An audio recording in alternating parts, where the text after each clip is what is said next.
Sadiq Khan furiously dismissed a suggestion that he should mark Britain's historic exit from the European Union as the most important day of his mayoral reign.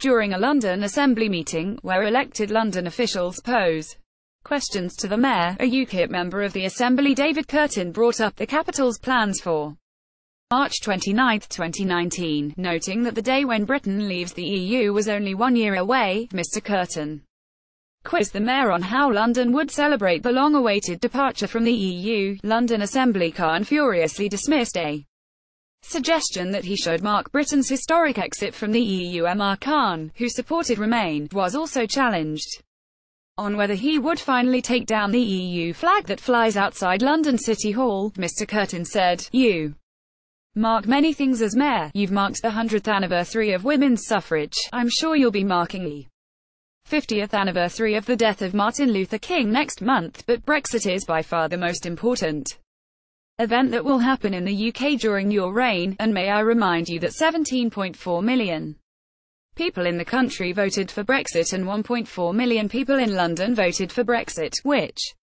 is more than voted for you as mayor. Don't you think that it's right to celebrate this wonderful occasion when we're getting back our independence and our sovereignty from the European Union?"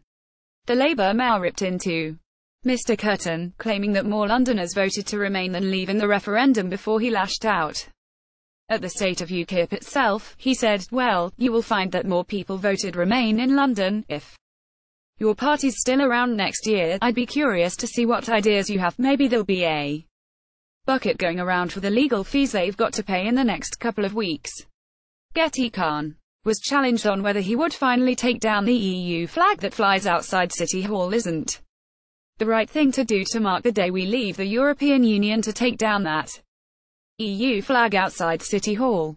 David Kurten. Mr. Khan said, "I'm looking forward to seeing what party you represent next time there's mayor's question time. Maybe we'll mark that day, when UKIP is finally abolished, with a celebration." The Assembly member followed up this response by asking, "Well, isn't the right thing to do to mark the day we leave the European Union to take down that EU flag outside City Hall?" Mr. Khan confirmed that a discussion would have to be had regarding the flag closer to the date, before Britain leaves the EU, since the EU will not be tied to the City of London. However, he insisted that the flag will stay up until the day we leave.